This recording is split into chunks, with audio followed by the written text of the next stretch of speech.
What's shaking YouTubenites? Welcome into this week's Shaker List. I'm extremely excited because I missed last week, and I got Chris and Marty both here. They've both been battling that wicked flu that's going around, so I'm very grateful to be here tonight. Amazing list, amazing team. Let's do a little quick full circle. Marty, we were talking about you, your background. You're moving to Arizona. Yeah, it's a little bit barren on these parts right now, but you know what is important is I got little Oliver right here doing his little matting thing. He's getting comfortable. Like digging through his bed. Yeah, look at the little butt right there. You say, how can you not? That's the cutest butt any dog has ever had right there. That's a cute, that's a little bum bum. We call it a little bum bum. Anyways, welcome. Greetings and salutations, geeks, geekettes, and YouTubenites. Welcome to another Thursday Shaker Show, and I am so glad to be back. Let me tell you, it's been a while since I've talked comic books. As you see, I've been busy. We're in the process of making some changes and everything, but hopefully I'll have something in the future that could maybe look just as nice. We'll see. Laura, so great to see you as always. I've missed you so much. I've missed you too. And Chris, you've been holding the fort down, brother. And awesome job, you and Gabe. Man, you guys have been rocking it. Where would it be without you guys? Really, you guys have been killing it, man. But nevertheless, Laura, did I hear right that you're going to be in MegaCon over the weekend? Yeah. So we just got back from Emerald City Comic Con, and MegaCon was not officially on the books until this morning. We're like, okay, I guess we're going. Wow. So, wow. Yeah, we're gonna head. It's in our neighborhood. That's actually, down in Orlando area from. Are you going? No, not this year. I got too much going on. Okay, yeah, well, but maybe I wish. Anyway. Yeah. How long you guys are going to be down for? The whole weekend? Yeah, we leave Thursday and we don't get back until like late Sunday night, which is what we just did at Seattle. And I'll say this, people had me nervous about Seattle. They're like, oh, it's gross and there's, pee and urine in the streets and homeless people everywhere. And I was like, okay, so I was kind of nervous because I've been to New York. Mm-hmm. In New York, for me, you can kind of tell the state of the country when you go to New York because sometimes it's really clean and sometimes it's not, just depending on when I go. And so I've seen both sides of that spectrum. But Seattle was beautiful. Absolutely beautiful. It is beautiful. It was beautiful. The streets were clean. The people were so nice. Like the weather was nice and drizzly and romantic, and I loved it. It was a great con. I think I want to go back to that one every year now. That is something that I hope. I'd love to go to Emerald City Comic Con. I have not been there yet. It's smaller than like the bigger, obviously like New York or San Diego, but I like that. I like being able to walk through a crowd without being like sardined in. So if you guys are in the MegaCon Orlando area and you guys are going to MegaCon, make sure you guys stop by and see Laura and Ant, Bird City Comics. Yeah. Plug out to you guys. So anyways, great to be back. I'm so happy to have you. And Chris, good to see you feeling better. Thank you. So the last month has been flu back. It's just been this like cycle nonstop, and my back is still really, really bothering me. But right now it seems to be mostly isolated to like my upper left trap and then my mid lower to mid back, and just I'm just falling apart, But eat a plum, man. What was that? Plum? Eat a plum. Eat a plum? Well, I eat lots of peaches and plums, so I don't know if one more is going to help me or hurt me. But Marty, man, I'm really glad to see you back. I'm glad that you're doing well. I'm excited for you and what's going on with your family right now. It's really cool. I really hope that things go well, and I'm really happy you're here. We're missing Gabe tonight, but hey, that man deserves a break, to be honest. He does. He held down the fort on his own last week because my back was so bad I couldn't even sit in a chair without wincing in pain. Man, it's good to be back. I'm happy to be back.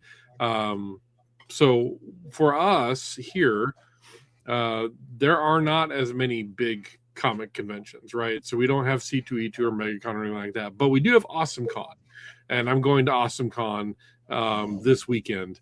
And so I'm really excited.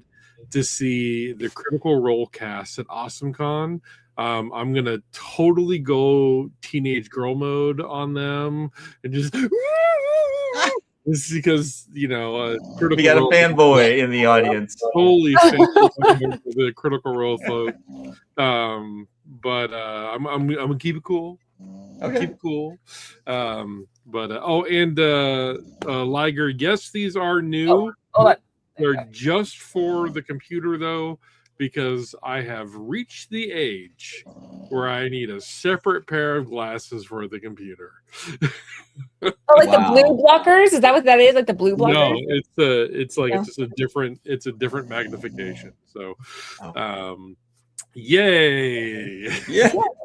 I think they look good. They're very hey, but by the way, another thing, this may be, barren, but I always got to keep my Yay. Oh, I might have a button for this. How about those poses, huh? How about those poses? Yeah. Yay, those are fantastic poses. I got to at least have something, nerdy out, geeky out at least, right? No, I love it. You're awesome. All right, let's do this. Let's dive right in. Guys, if you are new to the show, make sure that you like and subscribe. The Shaker Show, we're looking at the most interesting sales on the aftermarket, really unusual stuff. We're not looking at what's trendy. We're looking at the ones that kind of pop out and just catch our attention. It's fascinating because this list changes so drastically every week, and it has stuff that I've never been heard of. You can be in this hobby for years and find stuff on this list that you've never seen before. All right, let's kick it off. Chris, Shaker number 1. Well, we got a great list for you folks tonight, and we're going to start off with Batman 245 by DC Comics in 1972. Consider this one of your 3 chances to make the list, because the other 7 are really hard to get. This one, the last one, and then one right around the middle, I think you may have a good chance. Every so often in the comic world, we get one of those rare combinations of iconic art, extreme scarcity that results in big numbers on the aftermarket. This week, a 1972 issue of Batman featuring cover and interiors by the legendary Neal Adams hit an all-time high when a CGC 9.8 sold for just shy of $10,000. This marks the first documented sale of the CGC 9.8 in CovrPrice's data history, and after looking at the census, it's easy to see why. According to the current census, there are only 2 copies of Batman 245 that have ever received a 9.8 grade. For a book this old, that means 2 things. Number 1, extreme scarcity. Number 2, extreme resale value. Classic Neal Adams Batman covers always fetch big numbers. Look no further than Batman 251 selling for $41,000 just a few weeks ago. And it's easy to see why. In a similar way to Jack Kirby and numerous Marvel characters, Neal Adams' work on Batman consistently elicits a wow reaction.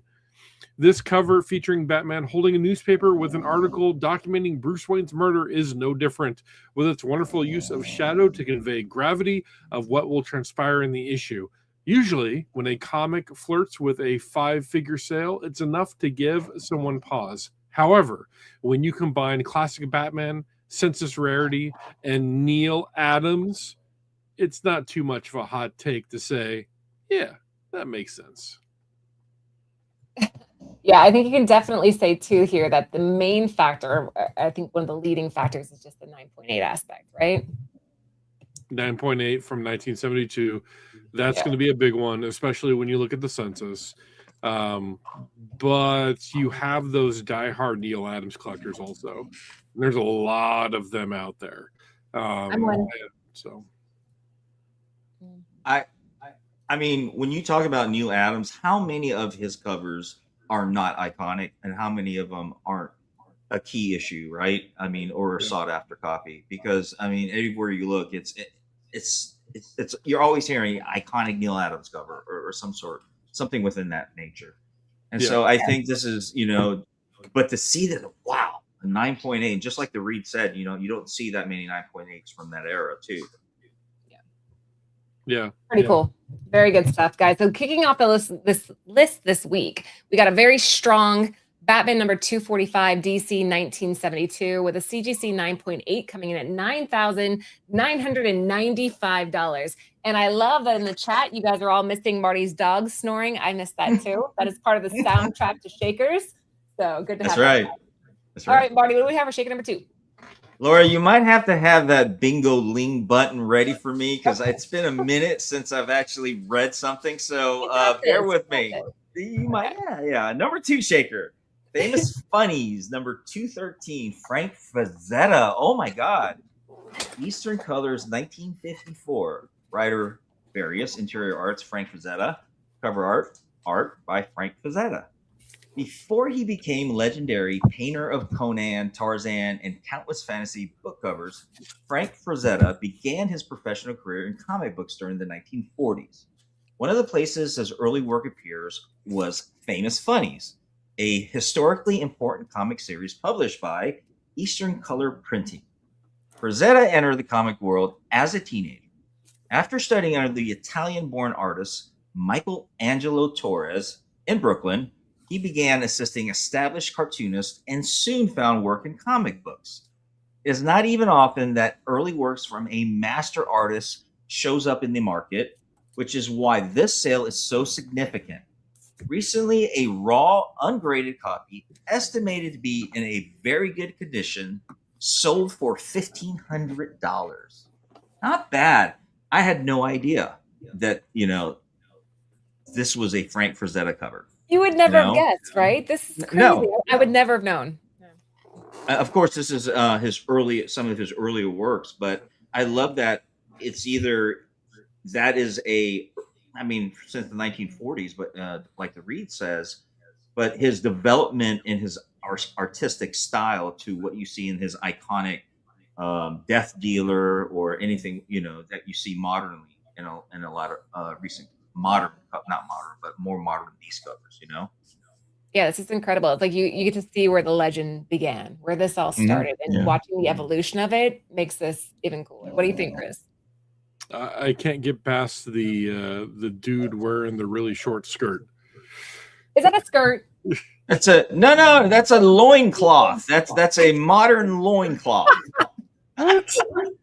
No, it covers his top. It doesn't go past his upper thigh.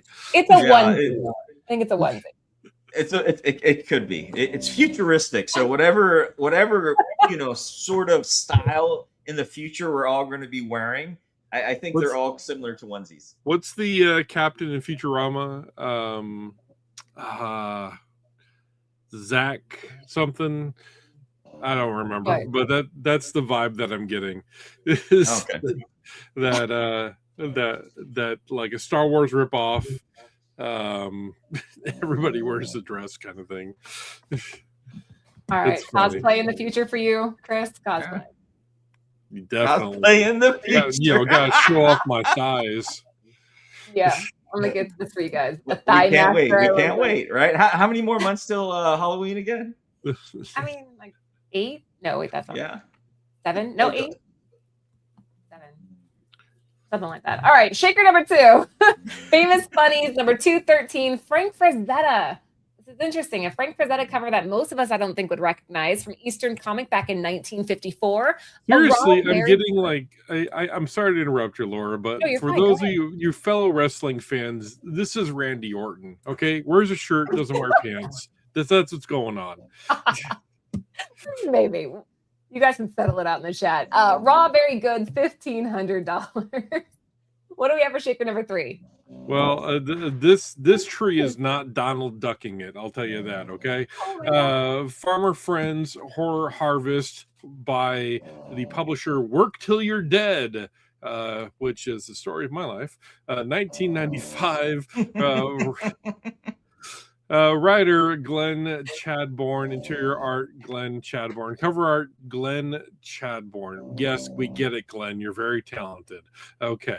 The independent comic scene in the mid-1990s is proving to be a highly competitive hunting ground for dedicated collectors, and this latest $396 sale only reinforces the momentum we are seeing. Just days ago, the aftermarket saw another Glenn Chadbourne self-published effort in this exact era, a raw copy of Chillville #1, going for an incredible $425, covered in last week's Shaker Report. Shout out Gabe.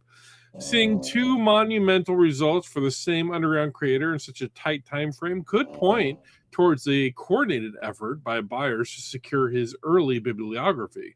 Chadbourne initially cut his teeth writing and illustrating these deeply restricted small press nightmares before his career expanded as an illustrator for major genre publishers. Today, he is widely celebrated for his extensive pen and ink contributions to special edition Stephen King novels, as well as other notable horror authors, published by Cemetery Dance Publications, Subterranean Press, and Earthling Publications. That built-in mainstream audience is now crossing over into the comic space to track down his origins. The sheer lack of available inventory is heavily fueling this price surge. In 1995, the fringe imprints like Work Till You're Dead Graphics operated entirely in the periphery of the industry.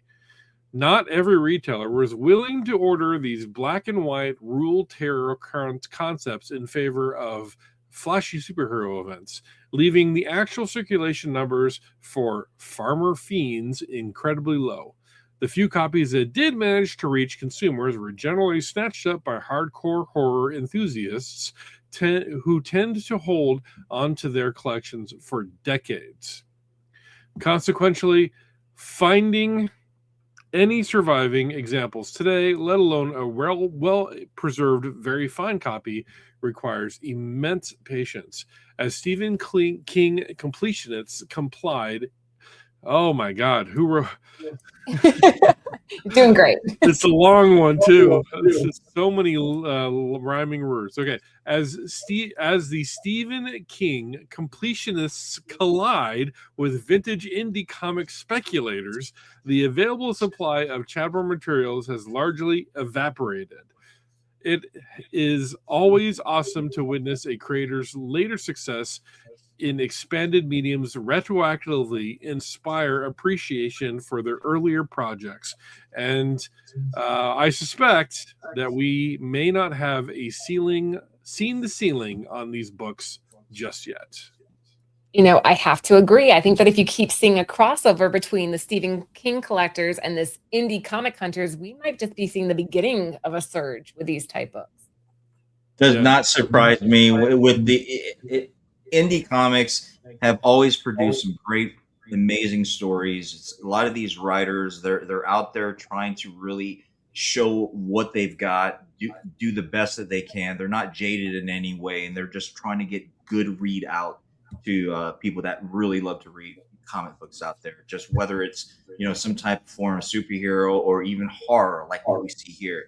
This cover is sick, man. I love this. Anything horror, anything Halloween vibe, like this is awesome, man. Marty, you see this comment? Hold on. Where is it? Somebody put it. It's like, maybe how would you like if I ate your apples? It does remind me of the Wizard of Oz, those mean trees. Oh yeah, I can see that. I can see that. That's what I think of. Those are terrifying. You do the jitterbug dance. This is Freaky Deaky. This is Nightmare Fuel. It's got a little bit of body horror going on as well. This checks a lot of boxes. I really like the sparse use of color.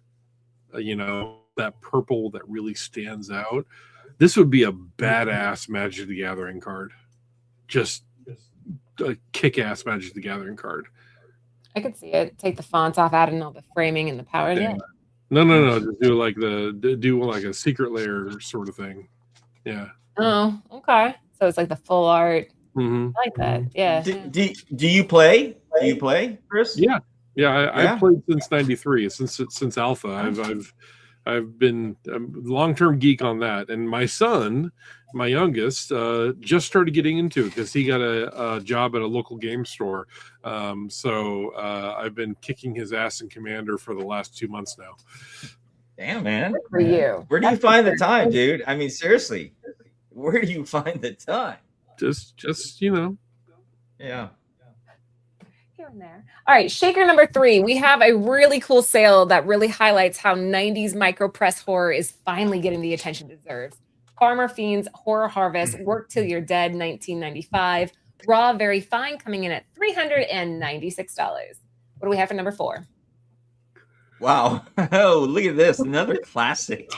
Number 4 brings you Fawcett's Funny Animals #1.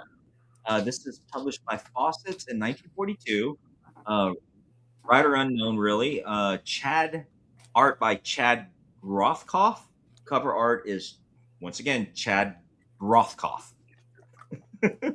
Wisecracking animals sidekicks weren't invented until 1942, but they really hit the operation in overdrive that year. It marked the release of this book. Coincidentally, the introduction of Willie the Worm, Billy the Kid, the old Hoppy the Captain Marvel Bunny. Hoppy even got his own spin-off series, and Hoppy has survived over the years and occasionally popping in other DC titles after a very public scrap over IP between DC and Fawcett. Hoppy has slowly faded from popularity, but not entirely. Recently, one collector opted to secure a stellar CGC 6.5 copy for a thumping $1,980.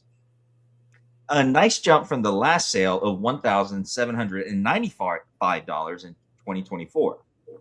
And a substantial jump from a high sale of $930 back in 2022. Raw copies are wild too, with the last sale of a reported 6.0 fine grade netting $780 in the late 2024. With the sales earlier the same year of $51 for a reported 0.3. Crazy work on Hoppy part, but hey, he's one of the classic Fawcett characters still kicking thanks to public domain. Interesting. Hoppy, cute character. It's cute because it's nice to see that at this point in the golden age, they were starting to realize that funny characters can be just as marketable as, superheroes. And I think we're seeing that surge again. Like, look at Dork. Why are people picking up Dork so heavily? Why are they so drawn to that story? There's a little bit of a joyfulness in it that I think might be market manipulation. Oh yeah, that too. Mm-hmm. It could be. I mean, we see characters like this. If you want to go back early as when Walt Disney was creating his inspiration for Walt Disneyland, Walt Disney World, right?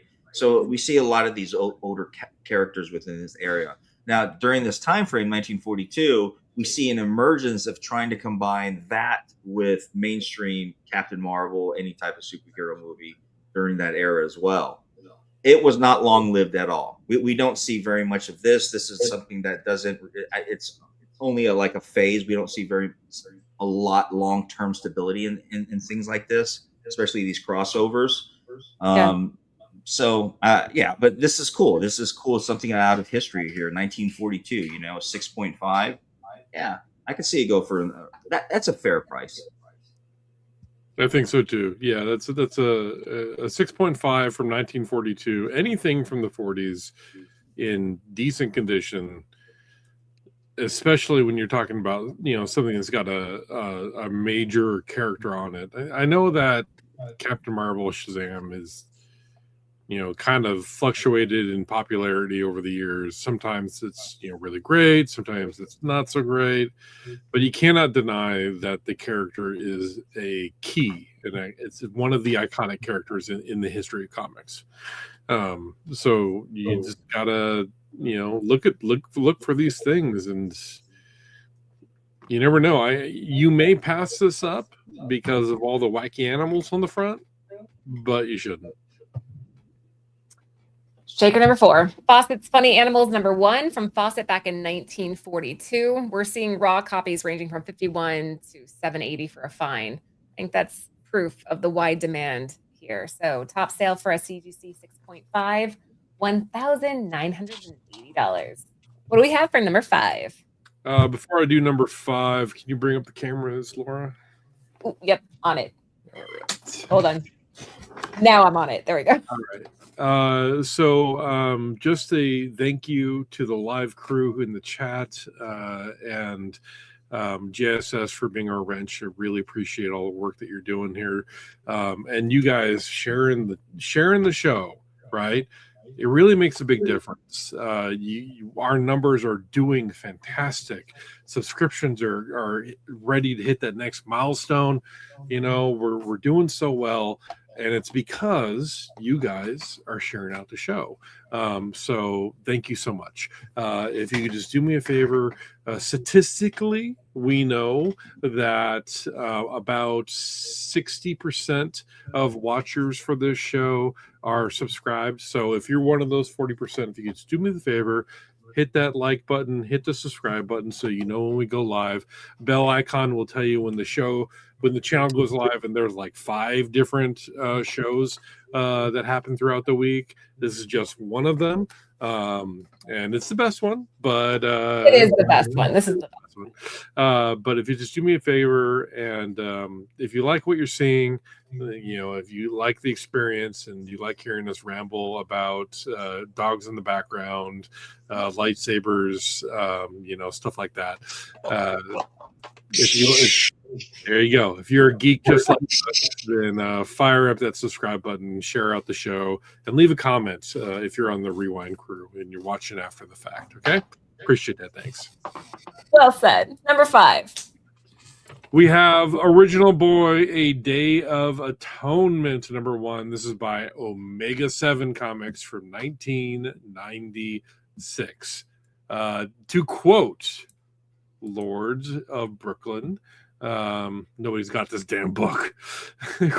Writer Alonzo Washington, artist Joni Johnson, created by Alonzo Washington through his Omega 7 Comics imprint, Original Boy, Day of Atonement, number 1, 1996. It is a scarce self-published comic reflecting Washington's mission to create culturally focused superhero stories centered on Black characters and real-world social issues, frustrated by the stereotypes he saw in mainstream comics. Washington set out to create strong African-American heroes who confronted gangs, drugs, racism, and injustice while promoting positive role models for young readers.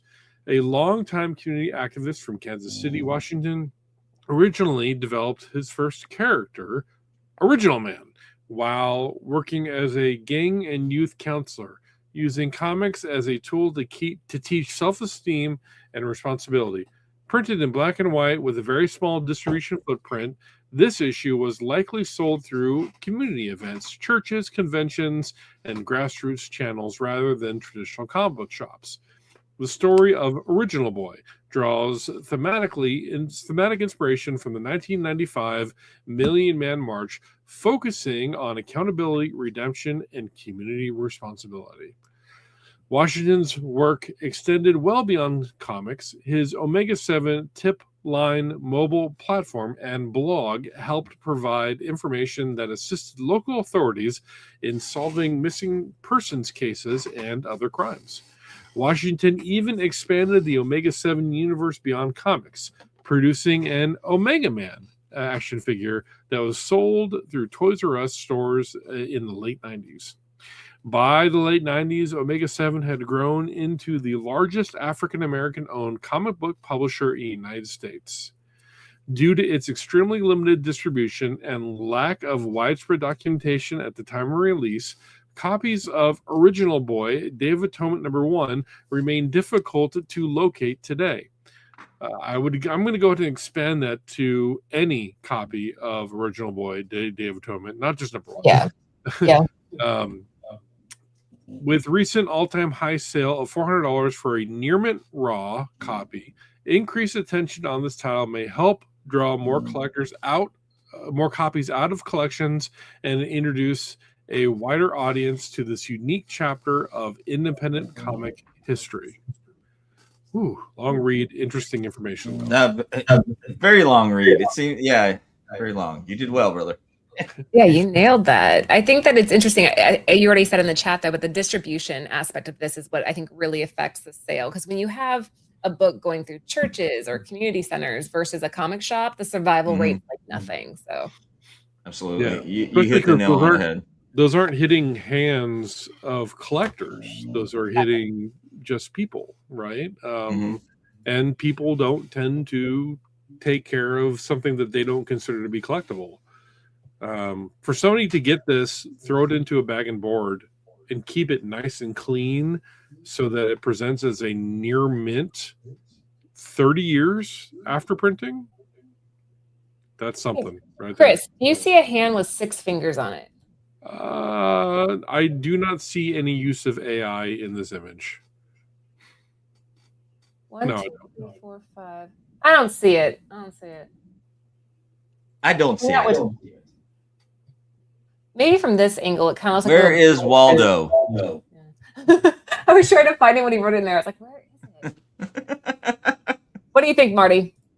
You guys hit the nail on the head. Exactly what you and Chris said. I think this is the scarcity of this book really draws that want, that collectability desire. I think it's cool that the book alone just goes in tight. Sorry. Sorry. But yeah, anyways. Turning off my camera, you're making me red. Okay. Sorry, I can't use in time. It's just the most adorable sneeze ever. Okay. All right. Let's continue. You got her blessing. I was trying not to sneeze. I'm bright red. You guys. Right in the middle of my speech here, and then I'm sorry. Sorry. Bless you. Thank you. No, I'm good. I'm good. You guys said it all. Okay. All right. Let's move on. Sorry. Shaker number 5. My apologies. I didn't think of, yeah. Okay. Anyway, Original Boy Day of Atonement number 1, Omega 7, 1996, raw near mint, coming in at $400. Ooh, what do we have for Shaker number 6? All right, now. Ooh, look at this cover. Red Sonja number 5, Jenny Frison Virgin Variant, limited to 50. Dynamite in 2013. Okay, writer is Gail Simone. Artist is Walter Giovanni. Cover artist is Jenny Frison. Last month on our Shaker Report, we covered a high sale of a Jenny Frison Vampirella cover that sold for $600. This week, we see another Virgin variant limited to 50. This time, Red Sonja, which is set at a new high as well.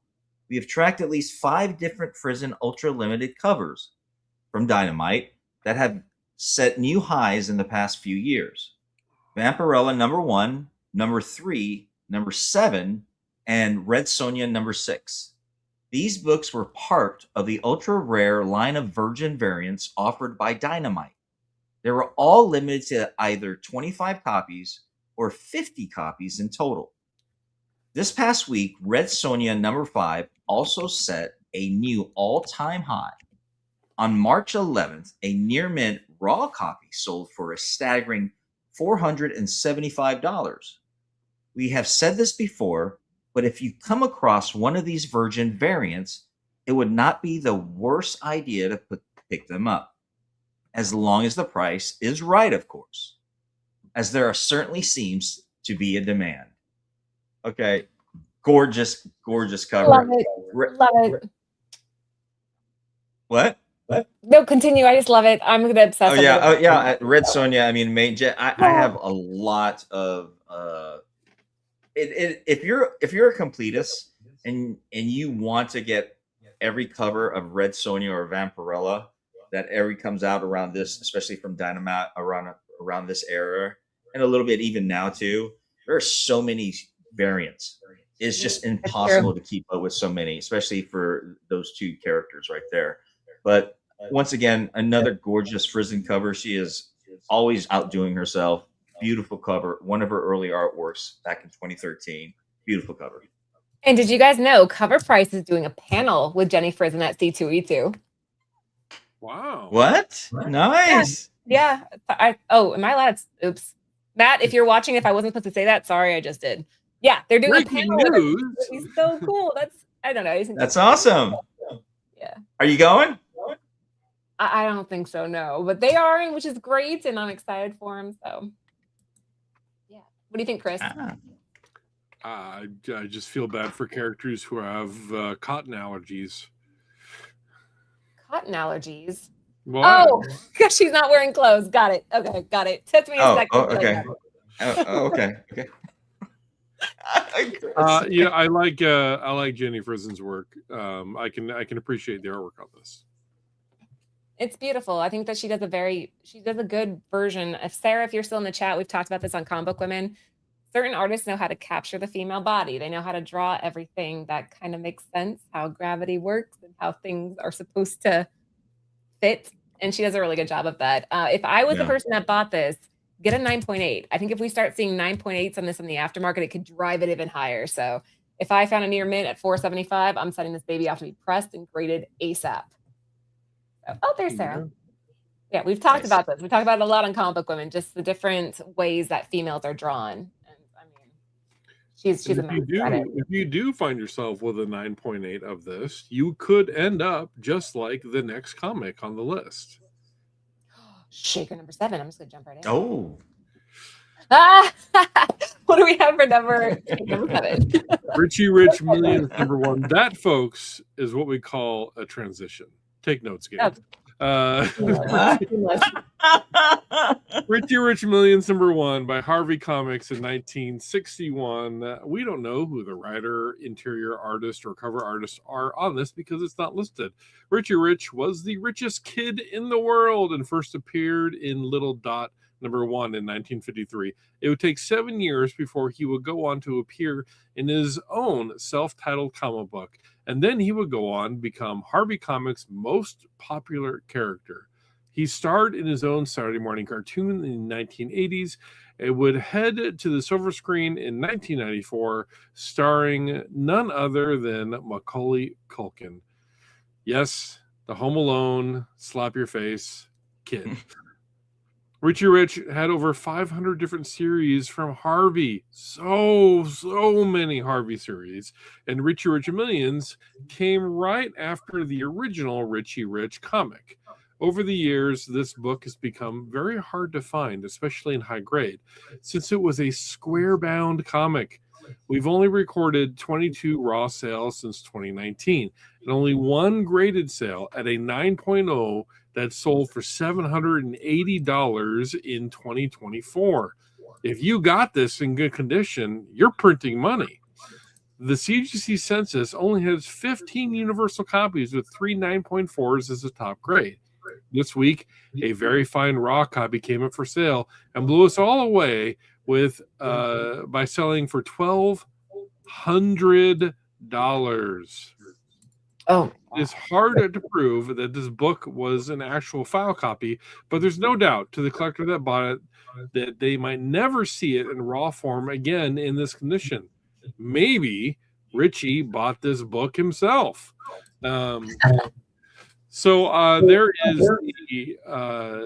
are so many different Richie Rich comics from this era, from the 60s and 70s. There were like Richie Rich Diamonds, Richie Rich Millions, Richie Rich and Friends, the girlfriends of Richie Rich, and all that kind of stuff. It was just so many.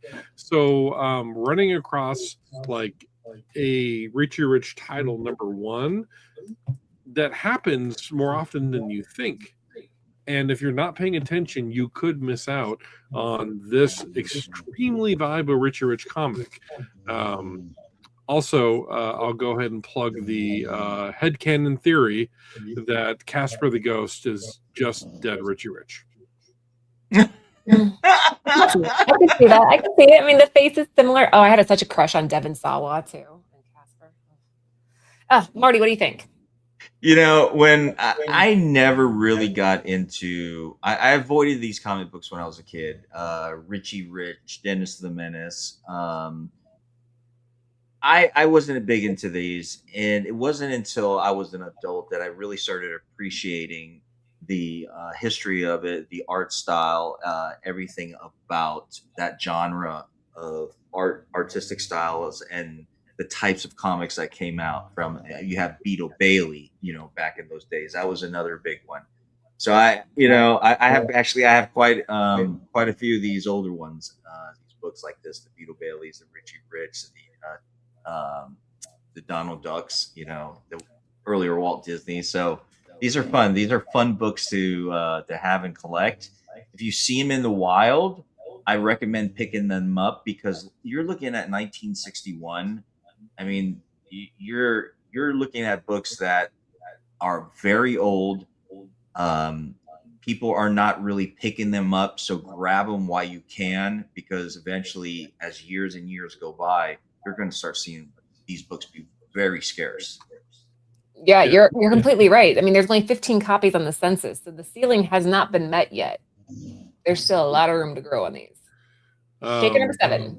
Oh, go ahead. No, you're good. I was just gonna add that whenever I find Richie Rich comics in the long boxes, I always look for the early prints, something 25 cents or under, right?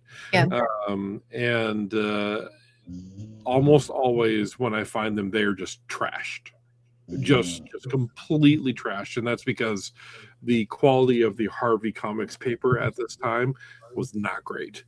So if you can find any Richie Rich comic from the 1960s in good condition, go ahead and snag it if you can get it for like $1 or $2. And you could be rolling in dough just like Richie Rich is dreaming of his own money right there. Well said, Chris. All right, Marty, what do we have for shaker number 8? Wow. Let's see. Number 8 is the silk. What's that? I've never seen this before. Yeah, because like sometimes when we pull up the list, I haven't even looked at them before we started the show. And this is the one that, like, what is this, Marty? I have this. You have this one? Yeah, I got it from a shop in Myrtle Beach or something like that. Nice, man. The Silver Surfer number 1. This is the Earl Norem, published by Simon & Schuster in 1978. Writer Stan Lee, interior artist Jack Kirby, cover artist Earl Norem. Published a decade after Stan Lee and Jack Kirby first collaborated to create the Silver Surfer in 1968. The Silver Surfer number 1, The Ultimate Cosmic Experience, was one of the last Fireside books the company published in conjunction with Simon & Schuster.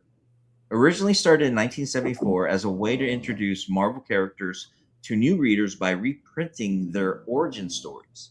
The Fireside book series was an enormous hit. Incidentally, the series only reprinted previous release materials until this book was released in 1978.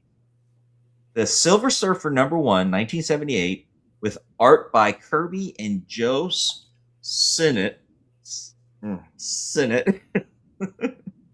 Perfect. Man. Yeah.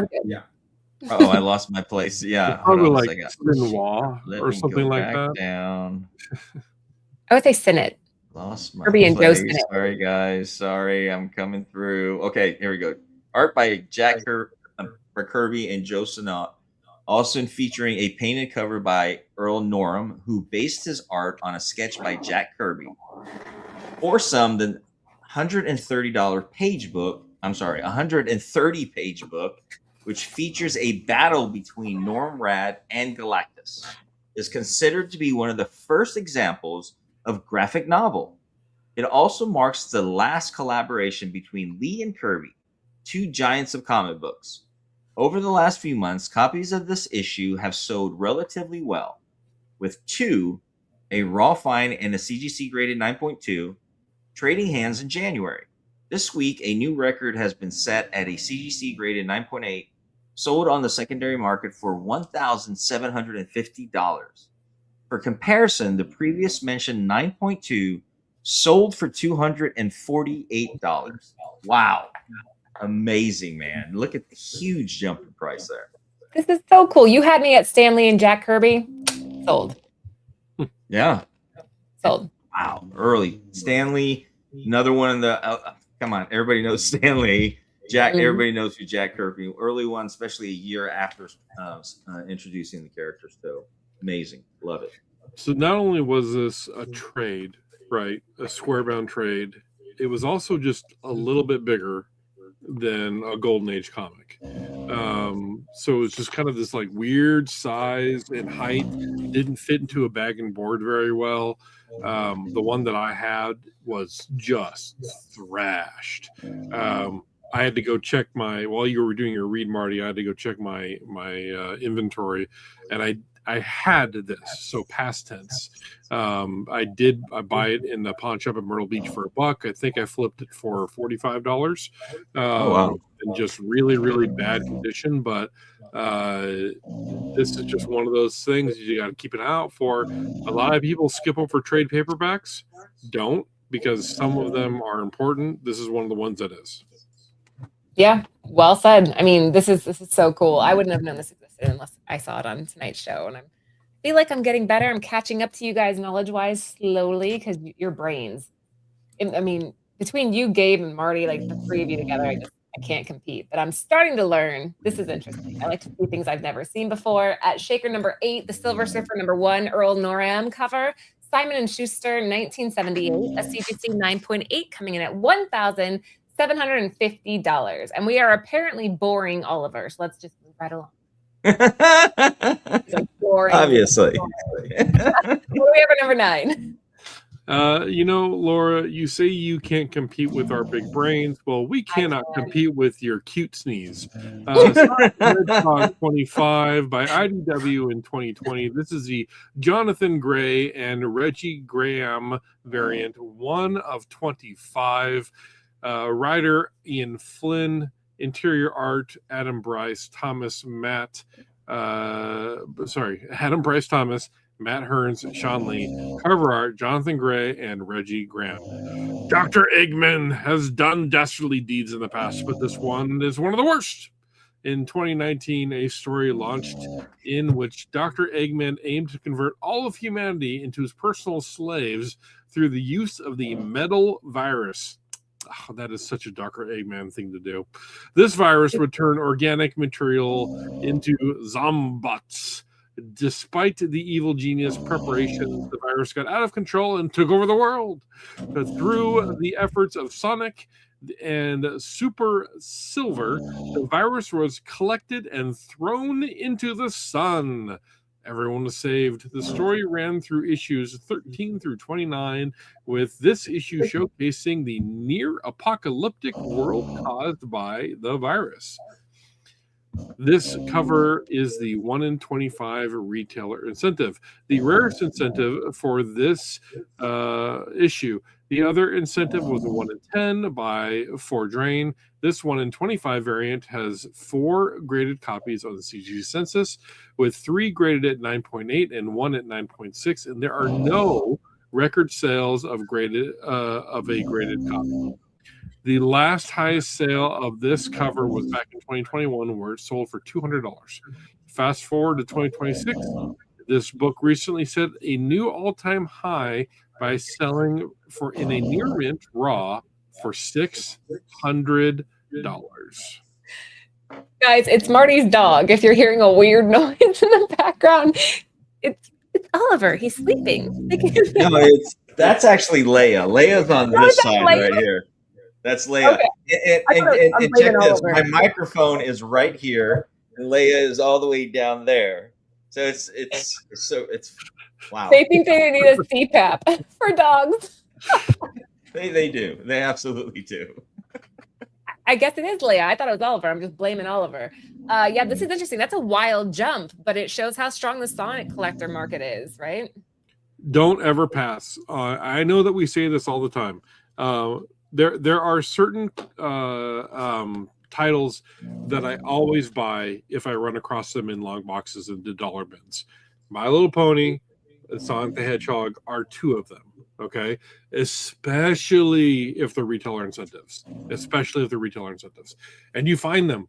I find them all the time. I have a huge inventory. And I would say that they're a collection, but they sell so quickly.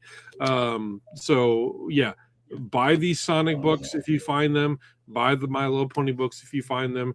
Any IDW book, if it's a retailer incentive, buy it. If you can get it for $1 or your dollar cost average is low enough, you can flip it and you can make a good profit and use that money to feed your collection. Yeah. Marty, anything to add? Well, just like there is a huge market for these, no doubt whatsoever. I love this art style. Really love it. But this cover is just so dang busy. It gives me a headache, to be honest with you. And I don't mean to say that in a negative way. It's just a very busy cover, you know? And so your eyes are just kind of like trying to focus on something, but you go to something different. But it's good for, for what it is. I mean, once again, you're always going to see a huge market for Sonic the Hedgehog. So just like Chris said, no doubt, don't pass these things up, and especially if you're into collecting that type of genre of comic books. Yeah, Lando said it time after time. Bird City actually just joined the show. He never watches. So welcome, Anthony. Good to see you in the chat. If you ever come across these, like the guys already said, pick them up. Natalie Fordring books do wonderful on the aftermarket. So at number 9, we have Sonic the Hedgehog, number 25, Jonathan Gray and Reggie Graham variant, 1 in 25 from IDW back in 2020. A raw near mint coming in at an impressive $600. Last but not least, and don't go anywhere because after Shaker number 10, Chris is going to show us what's shaking on the aftermarket. What do we have for Shaker 10? Shaker number 10, final read for the night is Ultimate Spider-Man number 1, Joe Quesada, White Background, Marvel 2000. Writer Brian Michael Bendis with Bill Hemmas, plot. Interior art, Mark Bagley, pencils. Art Thibert, ink. Cover artist, Joe Quesada. In 1996, Marvel Comics filed for bankruptcy. The collapse of the 1990s speculation boom left comic shops shuttering across the country and readership declining rapidly. Years of complex continuity has also made characters like Spider-Man difficult for new readers to approach. Marvel needed a fresh start. That solution became the Ultimate line, launched in 2000, with Ultimate Spider-Man by Brian Michael Bendis and Mark Bagley. The series reintroduced Peter Parker in a modern setting with cinematic storytelling and a clean entry point for new readers. The gamble paid off immediately, helping draw a new audience back into comic shops and laying the groundwork for Marvel's resurgence during the early 2000s. Early 2000s superheroes boom. Among most recognizable versions of the issue is Joe Quesada White Background Variant, one of the 3 covers released for the debut. The minimalist design featuring Spider-Man swinging across stark white field quickly became an iconic image of the early modern era. The book recently returned to the spotlight with a $900 CGC 9.8 sale on March 9 of 2026, marking the highest price recorded in nearly 2 decades. The previous known peak dates back to 2004, when a CGC 9.8 reached $1,399 during the early CGC speculation boom. While the book is widely available in lower grades, its significance remains enormous. This issue represents the first Ultimate Marvel title, the first appearance of This issue represents the first Ultimate Marvel title, the first appearance of Ultimate Spider-Man, and the launch point for Ultimate Universe continuity, and that would influence Marvel storytelling for years. Often referred to by collectors as the book that saved comics, Ultimate Spider-Man number 1 helped usher the hobby into modern era. With prices once again climbing after years of dormancy, the Quesada White variant is reminding collectors just how important that moment in comic history truly was. Well done, Marty. That was a tough read, but you're right. The historical importance of this book, for once, is outweighing the scarcity. I like that. I think it's very neat. I love the cover of this book, and as a matter of fact, I am a proud owner of this book right here too. I think I have it too. Yeah, I think I have it somewhere. So it's just one of those things you got to have. If you're I was really big into the early Spider-Man collection edition, the first series and the second and the third and fourth. But once I started getting past like 4, 5, and 7th, series, that's where I kind of dropped off. But this one right here, just like the Reed said, this is a good book to have. It really brings back a whole different perspective and a different lens into the Spider-Man, the Ultimate Universe, where the Ultimate Universe began too. I mean, look at what came out after that. You've got Miles Morales, right? And then the multiverse sprung after that. I mean, so this is a great lead into what we see now into the modern Spider-Verse universe. And we're starting to appreciate that legacy, hence this being on the list this week. Chris, what do you think before you start taking over here? I have this in a 9.4, and it's really hard to get in higher than like a 9.4 or 9.6, just because the white. Yeah, the white. It's just, and you wouldn't think, right? You wouldn't think that the white would show, spine damage as much as it does, but you got to remember that these covers were like a much thicker, almost like cardstock, right? So I didn't like Spider-Man when I was a kid. What brought me into being a Spider-Man fan was the Bendis Ultimate Spider-Man line. And it was immediate, love at first read kind of thing. I loved the Ultimate Universe, especially the Spider-Man. I mean, Ultimate Universe is where we got Miles Morales. It's where we got Marvel Zombies. It's where we got the Maker. Ultimate Marvel Universe, the original Ultimate Marvel Universe, is such a good retelling. Brought Peter Parker back to the high school age. Just good. Just good. And really, really written for those late 90s and early 2000, teenagers. I loved it. It was fantastic. It was what I consider to be one of the most iconic story runs in comic history, to be honest. It's right up there. I would agree. It's legendary. So yeah. All right. Ultimate Spider-Man #1, Joe Quesada, white background. Sorry, not black. Marvel 2000. Top sale for $900. Now, before you guys go anywhere, Chris is going to take over. I'm going to put you in the host spot there, and he's going to show us what is shaking on the aftermath. Shake, shake, shake, Sonora, shake your body down. Shake, shake, shake, Sonora, shake it all around. And the dog stopped snoring for you. He's like, I'm ready. Yeah. Leia probably went, what the hell is he doing? Dancing? What? Dad, you're embarrassing yourself, Dad. Keep an eye on the chat for me in case I missed something. Okay. I got it. Yeah. So this is CovrPrice. This is the platform that we use and we're members of, and we're proud to be sponsored by all the things. What CovrPrice does is they collect information from live auction platforms, data platforms, eBay and the like, and they're pulling information in real time. There's no agenda. There's no fudging the numbers. This is all real data, and if you're a numbers nerd like me, you love it. So we look at the daily shakers list. This is updated multiple times a day, probably 3 or 4 times a day. You can come in here and see what's shaken, and it's always cool to see something in your collection that's shaken. As you can see, I have a copy of Spider-Man 300. It's got my little blue box right there. But looking at this top row, we got some new faces up here.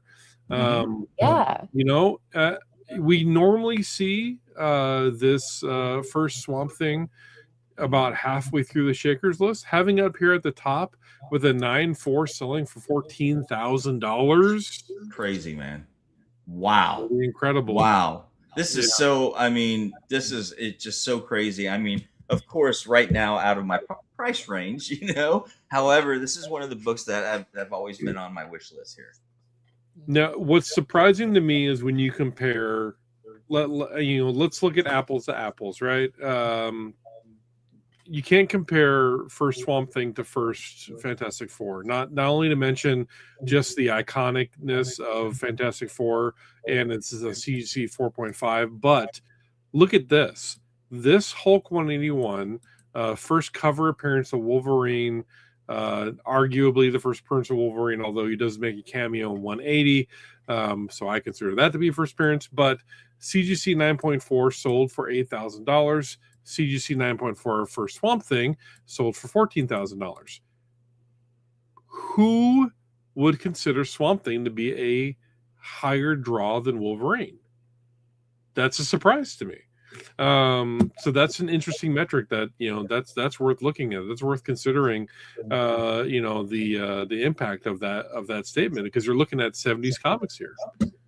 What was the print run between them though? Oh, you have to imagine that House of Secrets was lower, right? Yeah, I think that would play a major role into this because there were so many copies of 181. Yeah. Well, what are the grades right there? What are we looking at? A 9. They're both 9.4s.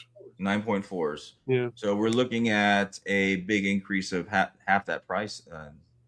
Yeah. I get what you're saying, Chris. It is surprising that a lesser quote unquote character would demand such a premium over a more widely known character. I get that part of it. This is the first time I've seen this Catwoman cover here for Batman number 65, so that's pretty cool.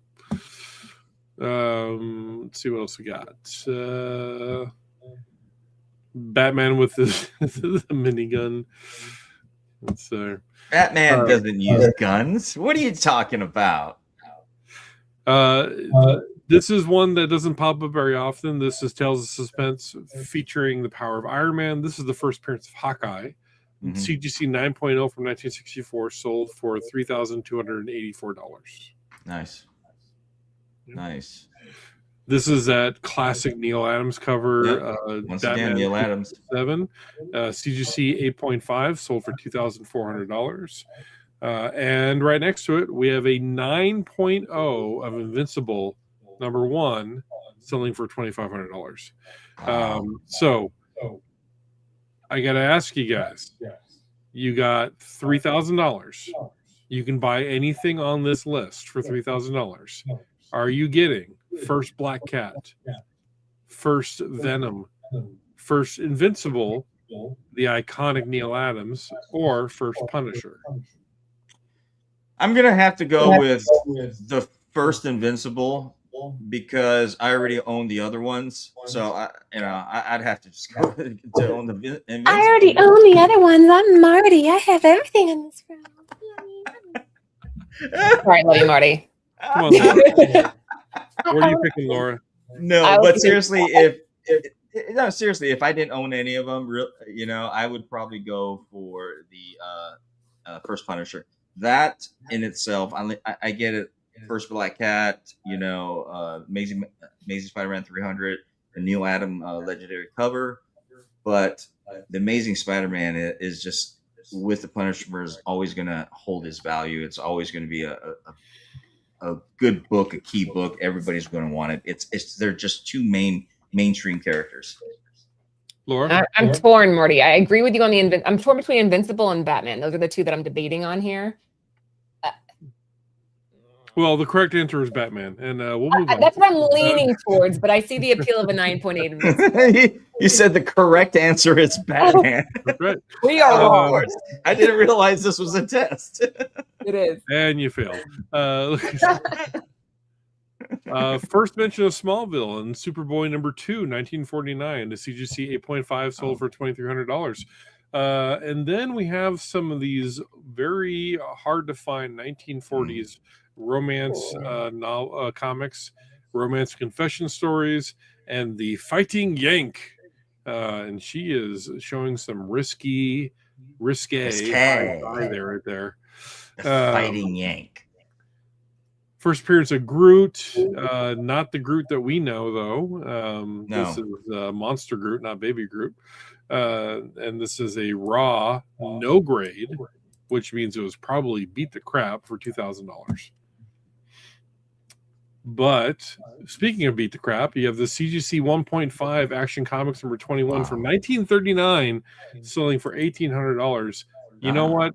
If you got anything from the 1930s that's got Superman on the cover, it's worth that $2,000. Hell yeah, man! To get a piece of history from that era, I mean, you know, you want to hold on to that right there. That's something that, you know, you take care of. Mystery Man Comics, I believe that's no, that's Blue Beetle. I was gonna say that's Phantom, but it's not. It is Blue Beetle. And then we have Amazing Spider-Man. This is the first Mysterio. We talked about the Silver Surfer book, this wacky Frankenstein book from 1945, CGC 5.0, sold for $1,650, and first appearance of Wolverine 9.2 in $1,586. Nice. I love that cover. That Frankenstein cover is sick right there, man. I'm not sure how I feel about that one. That's an interesting book. The nose is just so unsettling. Just so unsettling. My head was shaped like that in college. Are you saying sit on my face, honey? Oh my gosh. Okay. If he were to grow a mustache, is it after hours? Are our kids asleep? I'm hiding. I'm not commenting. Nope. Laura's like, if only I knew you in college. Next row, we have arguably one of the best Todd McFarlane covers of all time. This Incredible Hulk number 340 is incredible, and a CGC 9.8 sold for $1,200, just shy of $1,500. Holy cow! Yeah. We also got first full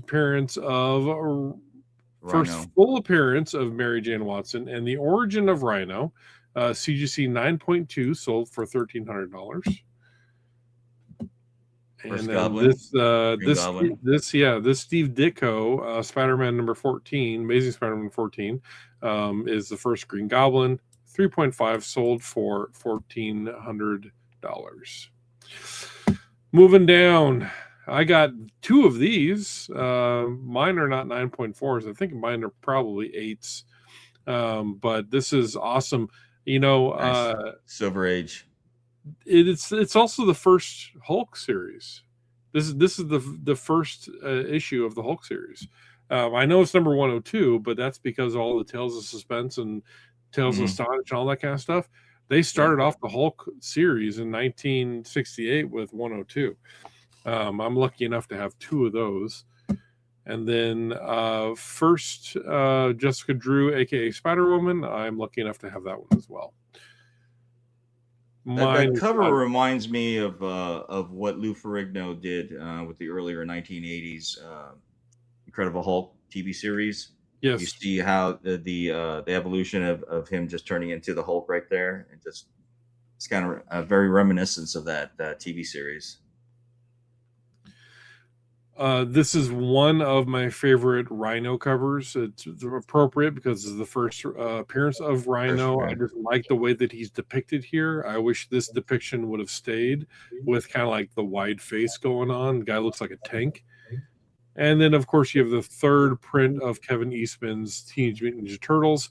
I suspect that this is getting attention because of the new Magic the Gathering set that just popped out.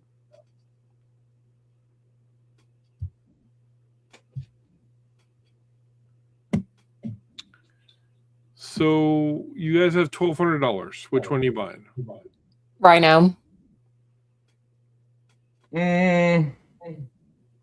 Rhino. I'd say Rhino. And Rhino is the correct answer. we got one, Marty. We got one. We got one. Great job, Laura. High five. We got first appearance of Batgirl, and then we have first appearance of Silver Age Scarecrow. You know, I was lucky enough to pick this up at a toy convention last year for $120. Nice. And I think mine could get a 7.5. I may just send mine in for rating. And then first appearance of Doc Ock. You guys have $1,200. The only correct answer is Batgirl. I'm not even going to quiz you. It's just that's the quiz right there. We were going to get it right anyway. We knew. That's right. All right. I would go with I'd go with first Doc Ock. Sorry, Marty. We were looking for first. There's no grade on that one. It's just a raw, but you don't even know what you're buying. That makes me nervous. That's right. Okay, next row, Journey Mystery. We have Rob Liefeld, first Deadpool in New Mutants number 98, a 9.8, selling for almost $1,000. And then Ghost Rider, again, early Ghost Rider. You know what? Yeah. Any Ghost Rider. I don't know why. Ghost Rider sells really well. I sell so much Ghost Rider on my eBay store. It's just pretty crazy. First appearance of Sinestro in Green Lantern number 7, and then X-Men number 49. This is first appearance of Laura Dane, aka Polaris. I wonder. Journey into Mystery for me is mine. I would pick. What do you think, Marty? What's that? I would take Journey into Mystery. I was thinking the X-Men, but I like Journey into Mystery better. So that's what I would go with. You like? Yeah, I like the X-Men. I'd rather go with the X-Men cover. I like the cover on that, especially you got the earlier edition of Cyclops, Jean Grey. I mean, it's a beautiful cover. Yeah, I dig that too. I really like the Green Lantern here. I think Sinestro is an amazing Silver Surfer. I think I'm on Green Lantern here. I think I am. I'm surprised by that, actually, Chris. I didn't think you would go Green. Okay. Okay. While we're here, I'll go ahead. Can I show this off? I want to show this off. Hold on. I picked this up at a card convention here in town. Beautiful. For $180. Nice. This is X-Men number 6. Anytime you can find an early X-Men, it's just a grab, in my opinion. And this is the issue where Namor declares himself to be a mutant and part of mutant kind. Even though that Namor sucks, this is an awesome. I was going to say, I didn't think you liked this of me. Okay. Yeah. It's also one of the only appearances of Namor in red trunks. So in red trunks, their first appearance in red trunks. That's a thing. I mean, that's cool. That's still going for X-Men number 49. Okay, so in this row we got Danger by 1954, a VG copy. So you're talking like a 4.55. That's $900. We have first appearance of Jane Foster and second appearance of Thor, CGC 5.5 for $900. Giant Size X-Men, $870 for a CGC 1.5. Holy cow! Wow. Tales of Suspense number 50. This is the first appearance of Mandarin. CGC 8.0 sold for $855. And then one of my favorite Frank Miller covers of all time. This is the first appearance of Carrie Kelly as Robin. This is just an iconic cover. And a 9.8 sold for $150. Sorry, $850. Yeah, I definitely recommend if you don't have that cover in your collection or that series, it's a great series. Frank Miller did an amazing job on this, and it still stands up. It still does. An amazing read. Absolutely, I definitely. This is a definitely someone that's into DC, or even if you just love that Batman series as well. I mean, I would definitely pick it up. Definitely pick it up. Yeah, I think in this row, if I've got $1,000, as much as I love the X-Men, I believe that I would buy second appearance of Thor in a 5 over X-Men in a 1.5. Definitely. I mean, if the X-Men was a little bit higher grade, I'd rather get like a 5 or 5.5, at a low grade. But for that amount of money, nah. No, I think I'm with you too, Chris. I like when they use that really odd, unique shade of brown in these early issues. So we call that Dookie Brown in the Dookie Brown. Yeah, what is this? It's like Poo-poo Browns. It's Poo-poo Browns. Taco Bell Brown. Okay. Oh my gosh. Yeah, I don't think I've ever seen this Miss Marvel cover. Visualize something I can't get out of my mind now. Well, I don't know what you're Miss Marvel. You think more of the Hans cover. So I think the Hans is a ratio as well. So seeing the Melina pop up is interesting. I think I have that actually. I might actually. Yeah. This is a neat cover, Laura. If you've got this, I might want to trade you something for it because I legit think I do because we have that. We bought this collection. It had the entire run of Miss Marvel. I remember going, oh, all the ratios are in here, so I probably do.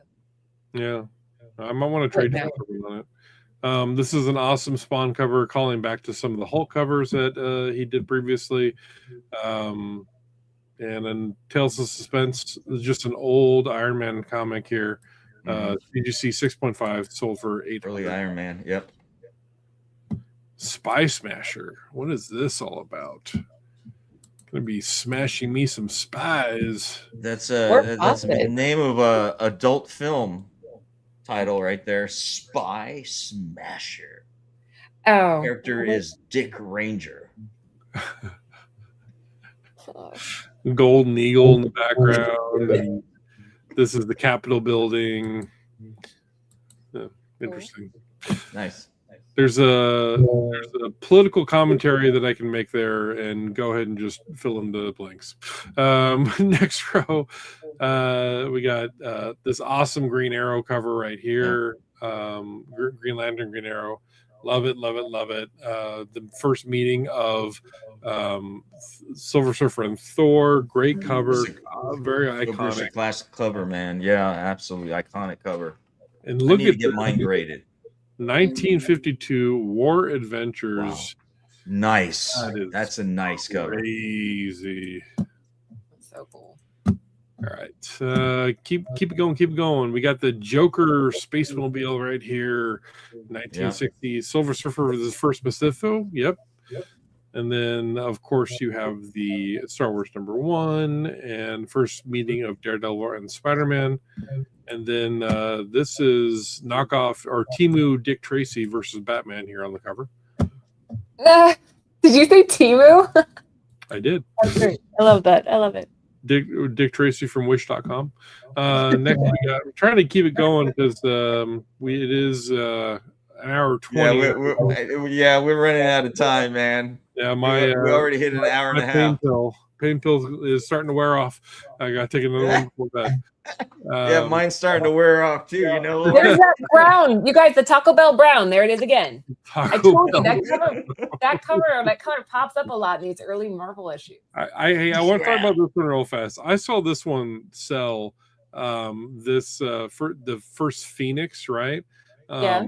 This is a crazy cover, and a 9.0 sold for $675. That is something to keep an eye on right there. Because this is an iconic cover. It's an incredible story. First Phoenix and first Dark Phoenix, those are both things that you should be looking for right there. No, didn't get a root canal, just threw out my back. Oh shoot, I have not been paying attention to the comments. Whoops. That's Sorry, like guys. a daily occurrence for me, Chris, you know? Throwing out your back or sneezing adorably? Throwing out my back. Early Wonder Woman. Look at that, man. That's beautiful. Good to see Static getting some love too. I feel like Static didn't reach the potential it had. I got a bunch of different versions of this on my eBay store. I don't think I have a platinum one though. It's just the time frame this was released. It just didn't hit in the early 90s the way that it could have, I think, if it was released later. Yeah. There were some variables here that just didn't help that book. I was a big Iron Fist and Power Man reader when I was a kid. At last, I've unmasked Batman and discovered his secret identity. That's crazy. Great Joker. Scott. Love that. Oh man, this is one of just an amazing cover right here. Yeah, so good. How much is that going for now? $600 for 9.8. Yeah, I have that. And Jacques, I got to meet him. He's such a nice guy. He's a lot of fun. A lot of fun. I've got a couple copies of this. Secret Wars number 8. I've got the newsstand and the direct. Happy to see a 9.0 of that selling for almost $600. Wow, you don't see Anti-Venom getting much love on the shakers. So to see a 9.8 of his first appearance selling for $570, that's something. And then, of course, you have the Mark Spears looking down cover, first appearance of Cable, getting almost $600, and Something Killed Children. And then first X-23 as well, all in the $600 range. Classic Avengers Vision cover, first appearance of Vision. This cover would go on to be homaged several times by the Avengers with different iterations of the Vision. Each of them just not quite as iconic as this one, but still very cool. Let's see what else. Okay, this is the end of it right here. Look at this Return to Jurassic Park right here. This is worth exploring. Yeah. Just watch that Jurassic World, the one that just came out with Scarlett. Her. What do you think of it? It was your typical Jurassic Park action-packed movie. There was a lot of things left unanswered. I tried not to read too much into the movie, but it was kind of hard to. I didn't care too much for it myself. I think the writing was lazy, and I just didn't like where it went. I agree. The characters were very shallow and two-dimensional, and it was just like it just left a lot to be desired. There was no reason for certain things to happen, and it just happened. All right, we had but this is interesting. I wanted to highlight this because this isn't something that you would necessarily know to grab. This is Return to Jurassic Park number 7 by Topps Comic, and a 9.8 of sold for $500. This is the direct edition. It's just this. It's a $5 book. But in 9.8, it sells for half of that. Just a very large amount of money. $500 is not anything to adorably sneeze at. I'm never gonna live this down. All right, that was it for what was shaking on the aftermarket. We're gonna do a quick round table, then we'll call it for the night. But before we do all that, make sure you guys like, subscribe. Like the guy said earlier, we have shows all week long, so there's content no matter what you're looking for all week long. I will not be here next week, but special treat, JB is gonna be here. Which, if you guys watch the OG shows, JB was the host of those, and I miss him so much. So he'll be filling in for me next week. Let's do a quick round table. Chris, say your goodbyes. Bye. Like my pain pills wearing off. Bye. My pain pills. I'm ready to get out of here. I need to be horizontal. No more vertical for me on this day. No, you did great. I'm so glad to have you back, Chris. I missed you. Yes, I'm glad to be back. Enthusiasm. So, all right, Marty, sign us off. May the force be with you. Oh man. Anyways. Just right there. Let him do his Excelsior. I don't know. Yeah. So thank you so much for joining us. As always, it's always fun to be back. It's always good to talk comic books. It's great time with this panel and people in the chat. Thank you for always joining us, and may the comic gods continue to always bless your long boxes. Excelsior. Excelsior. See you next week, guys.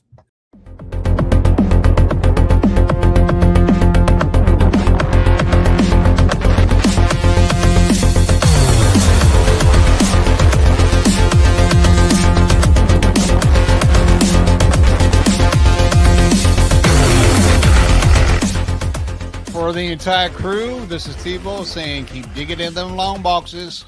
Peace out.